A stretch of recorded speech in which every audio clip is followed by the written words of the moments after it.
Good evening and welcome to the Town of Buxton's Selectmen Meeting for March 12th, 2025. Call this meeting to order at 7:03. First order of business is a Pledge of Allegiance. I pledge allegiance to the flag of the United States of America and to the republic for which it stands, one nation, under God, indivisible, with liberty and justice for all.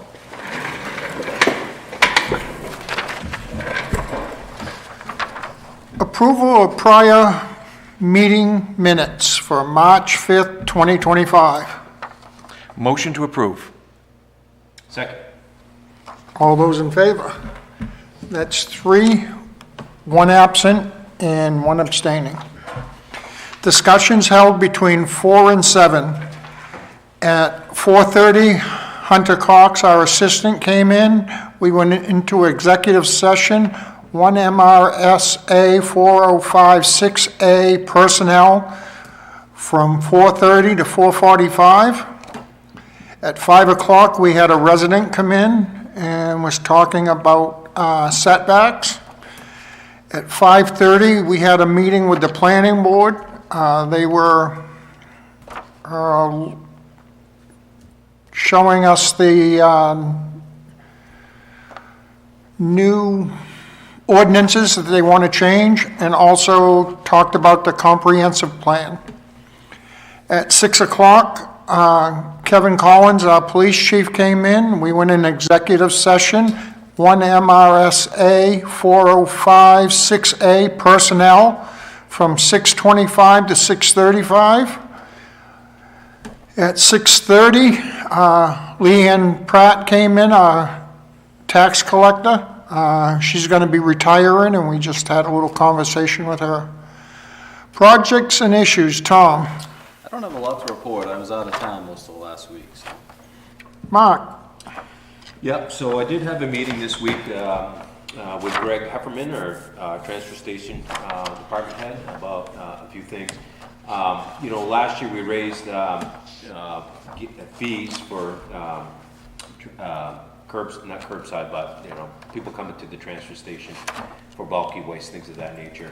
Again, our tri-community contract has ended, and I've been working actually all week to try to get some new estimates from Casellas, and I have not been successful. I've reached out to them at least 4 or 5 times, so I'm gonna have to come up with a different avenue. But the point is, we're probably going to have to raise fees again next coming year because of the increase in cost to our tipping fees. And so just want the public to know that we're not looking to make any money down there. We just want it to be as self-sufficient as possible. I know that there's, like Greg, and there's some fees in there that should be paid by the taxpayers, but if people are bringing debris in, they should be paying for the cost of the debris. And it should be on the backs of the other taxpayers that are not using the transfer station as much. So had that conversation. Did spend some time this morning with our lawyer. It's not working. It's quiet. Yeah. Thank you. All right, yeah. I did have a conversation this morning. We had a meeting with our lawyer and the appraising firm in New Jersey that's doing our dams. That was about an hour and a half conversation, just working out some bugs there that we're working through. And so I'll explain more about that in the future as we get more clarity. Did go to the Budget Advisory Committee on Thursday for the school. They've got some challenges as well. There are some vocal people in there about increasing taxes. I do understand the inflationary period that we're in. We're all feeling the impact, here, especially in their community, with the union negotiations for the fire union that have been settled recently. And I know that Tom is working with the police union. So there's some challenges there. Kevin did get the new truck in last week, and that was because of a blown motor. There is going to be another truck coming in this year's budgetary cycle as well. They did some other things, but we'll call that. That's good. Chad. Yes, so last night Last night, I was at the Budget Committee meeting, and we had a number of nonprofit organizations making their presentations. All of them went really well. That all the presenters were really good. There was a couple of no-shows that didn't come, but it was some good conversations were had. But where I want to focus a little bit more of my time on was really yesterday morning. There was a fire over on Hurlin Smith Road. And I just want to give a good kind of a verbal round of applause here for both the police department and the fire department. A fire started in somebody's work vehicle before they had woken up. The vehicle was fully engulfed. There was a police officer, Officer Jacob Wells, that was patrolling in that area, and at the last minute he decided, you know what, I probably should drive down Hurlin Smith. I hadn't been down there in a while. And that quick decision or fate or however you look at it prevented potentially a full structure fire, because when he got there, the vehicle was fully engulfed, going towards the camper and the house. So good kudos to him for his being able to handle that, and also too for the fire department's very quick response to knock the fire down and keep those folks safe. So well done by both public service groups there. Thank you. I was at the budget meeting last night also with Chad. I've been down to Public Works and over to the transfer station, just checking and talking to the department heads, see what was going on, what they might need, and that's pretty much it. Old business, the board would like to thank the Elwell family, Sharon Elwell, a longtime Public Works director, I guess you would call him, passed away last week, and one of his requests was that any donations be given to keep the heat on. And so far, we've gotten quite a bit, and we would just like to thank the Elwell family for their support of that program. It does help a lot of people, and just thank you very much. Any new business? We also did lose another one of our dedicated town report members in town. Ron Weeman passed away too. So, couple wonderful people that we've lost, unfortunately. Executive orders, Executive Order 24250309, an order appointing Henry Huntley to the position of Appeals Board member effective until December 31st, 2027. Motion to approve. Second. All those in favor? That's 4 with 1 absent. Executive Order 24250310, an order to approve an application for a veteran's exemption for MAP 8, Lot 45-2A. Motion to approve. Second. All those in favor? That's 3 with 1 sustaining and 1 absent. Any executive orders by initiative? Accounts payable and payroll warrant. Executive Order 24250311, an order approving expenditures is documented in payroll warrant 73. Motion to approve. Second. All those in favor? That's 4 with 1 absent, and that amount is $104,147.20. Executive Order 24250312, an order approving expenditures is documented in accounts payable warrant 74. Motion to approve. Second. All those in favor? That's 4 with 1 absent, and that amount is $142,693.65. The next meeting, the boards, the next selectmen meeting will be Wednesday, March 19th, 2025 at 7 p.m. The next planning board meeting will be held on Monday, March 24th, 2025 at 7 p.m. The selectmen will be meeting with the budget committee on Tuesday, March 18th, 2025. The selectmen will be meeting for police union negotiations on Thursday, March 20th. Any other business? Public questions and comments?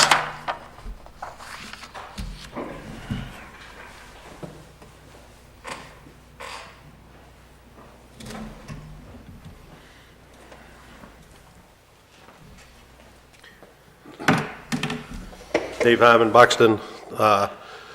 First of all, Mark, you said that they got a new truck down here at Public Works. That was the one that was budgeted for last year.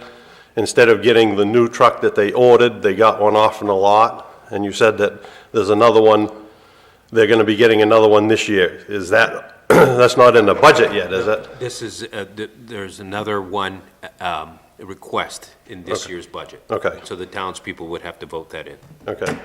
As far as the transfer station, I brought it up before. Have they gone anywhere else to check for rates for getting rid of stuff from over there?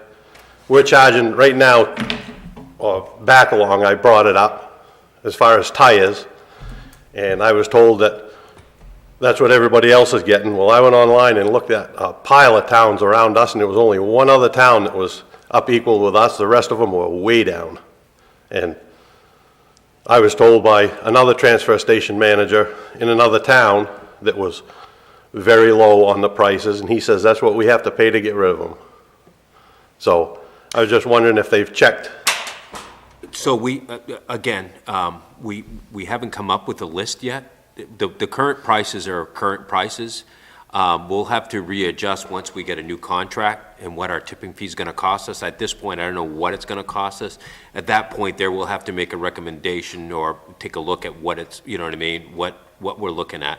Maybe tires doesn't change, but bulky waste, you know, when people come in with a bulky waste inside their vehicle and the bulky waste is going from $81 a ton to $120 a ton, then basically that's $30 more a ton, right? That's a, what would that be? 40% increase, a little less.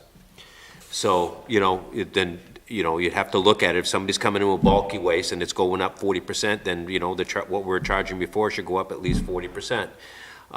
Again, the goal is not to overcharge our residents, right? The goal is to just, whatever it costs us to get rid of it, we got to get that money back, right? That's kind of how I look at it. We don't have to get 100% like the building maintenance and heating and, you know, the equipment and all that, but, you know, whatever comes in, we have to make enough money to pay for whatever goes out, bottom line, right? And the reason for that is because I know that it's a convenience for our community to have that, but a lot of people use it a lot more than others. Some people don't use it at all. So why should the taxpayers be responsible for maybe a couple contractors in town that use it every single day? I don't think that's fair for the taxpayers that never use the transfer station. So again, I don't think we're trying to make money at this. Whatever's coming in, we should get enough money at the gate to pay for what's going out. I don't think that's unreasonable. So the stuff that's coming in, say bulky waste, because you said that that's what Yeah. contract, stuff like that. And in the past, I've heard that people were bringing it in because we were the cheapest around. Number one, are they checking to make sure that they are residents? If they're not a resident, but it's a contractor, who, like I said, that we had to do with the shingles a while back, and people told me, no, we didn't have to do it. Well, I can show you where they did it. You would have to get a permit, cost you nothing, from the code enforcement officer saying that you were re-shingling your roof, and you could bring the shingles in. They were having problems with it back a while, and that's what you had to do. You had to prove that those shingles came from the town of Buxton. Maybe that's something that they ought to do with the construction material too, is, do you have a building permit? Let's see where I mean, if you're bringing in an old garage or something like that, number one, you're tearing it down, so you're getting rid of it. If you're rebuilding it or whatever, you know what I mean? You should have to prove that that's where it's coming from. Not just because they're a contractor that lives in town and they're tearing something down in Westbrook and they're bringing it here because it's cheaper. Where did it come from? Do you have a building permit to show that that's where you took it down and?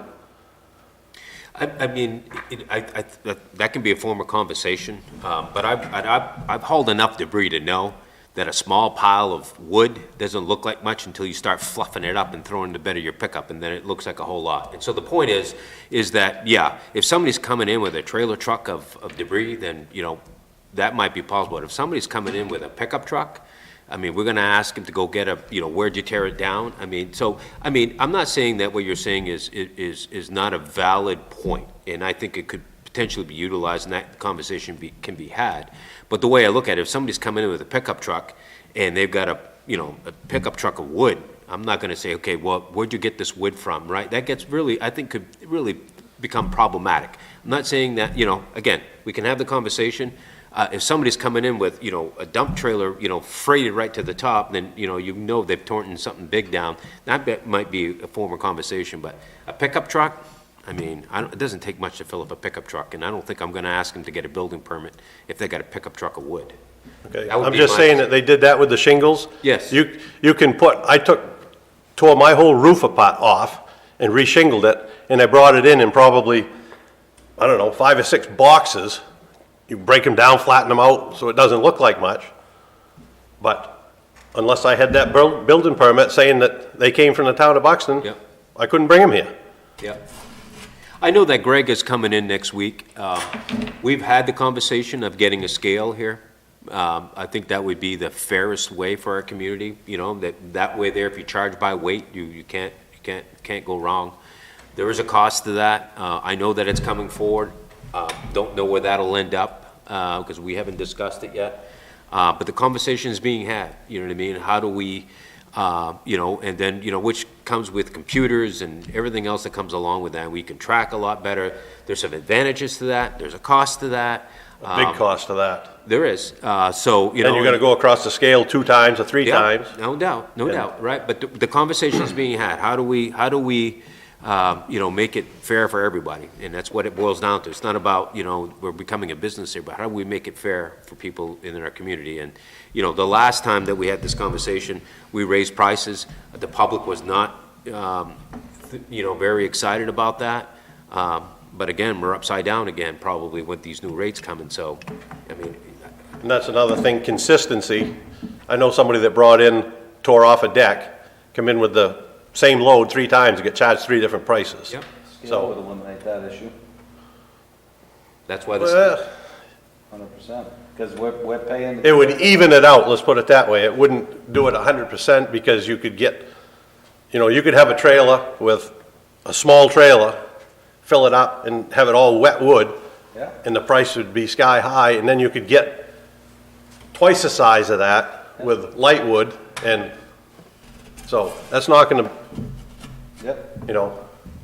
So, a box of feathers, a box of wood, so the thing they're is. both the same size. But David, to complement what Tom was just saying, right? You're saying, this, if you're saying one guy comes in, he's charged one thing, he comes in, it's 3 different prices. What Tom is saying, a scale would take care of that. But you're saying, well, the scale, you gotta drive over twice as the cost of that too, right? So the thing is that, what's the answer? Where's the happy medium? And so these are why we're having these discussions, that person that comes in 3 different times doesn't get charged 3 different numbers, right? Because of whatever. And then the inconvenience of going through the scale a couple times and all that. So, again, conversation points, right? We're just trying to figure out. And you know what? Trash is gonna be a problem, right? We, as a board, introduced a bill to pick up our own trash. Not a bill, but a warrant for the people. We had a special town meeting. It got defeated. The town didn't want it. That's fine, right? That's what the town chose. But as we move forward here, we got a really good deal for a lot of years, right? We're probably not gonna have that deal anymore. I know we're not having that deal anymore. What does that look like? And the problem is that we'll just go someplace else. Well, we put our trash out to bid, we have 1 bid. It's not like we have 10 people and we chose the wrong one. We got 1 bid. So it's kind of like you're kind of stuck, right? And so either you're gonna pay for the service and/or you're gonna do something different. And so we have a transfer station there. The reason that transfer station was built, like a lot of other communities, Hollis doesn't even have a transfer station. Leamington, you bring it there on Saturdays. Standish, the same thing, a couple days a week, you bring it there. They don't have curbside pickup, right? And so they pay for the curbside and haulage, excuse me. But the point is that what does it look like for our future? And it's gonna get costly. And over time, it's like, we gotta come up with a plan of how we're gonna deal with it. Jupiter Ridge and all that, they're all controlled by Casellas, right? And so they have these multi-year contracts. Anyways, I don't want to go down a rabbit hole here, but trash is going to be not a problem just for us, a problem for everybody. And how we going to deal with that? It can be taken care of. It's just going to be costly. Yeah, I mean, I watched some of the other local towns, their televised meetings, and one of them had 2 bids for their trash, and one was lower than the other, and they picked the higher of the 2 bids. They had reasons to do it. Somebody else they got 1 bid, just like we did, but I'm just saying, as far as the transfer station, the public works, are they up to full staff now? No, they're 1 member down. And that was one of the biggest reasons that a lot of people didn't want to go with the town picking up the trash, is you can't get enough people to work to begin with. And once you start into that, you have to do that. You have to pick up either that or it's going to be sitting beside the road. And I don't disagree with that comment, but, wintertime, when they're busy, they're busy. But when they're not busy, they're not that busy, right? So I think that our thought process was to be able to utilize that less busy time to facilitate the removal of trash in our community. That's all in the rearview mirror. Yeah, it is, never mind, yeah. Yep, I'm just bringing it up. It's been put out there numerous times, so. Anybody else? Come on, Henry, you gotta have something to say. Any executive sessions after this? No. No.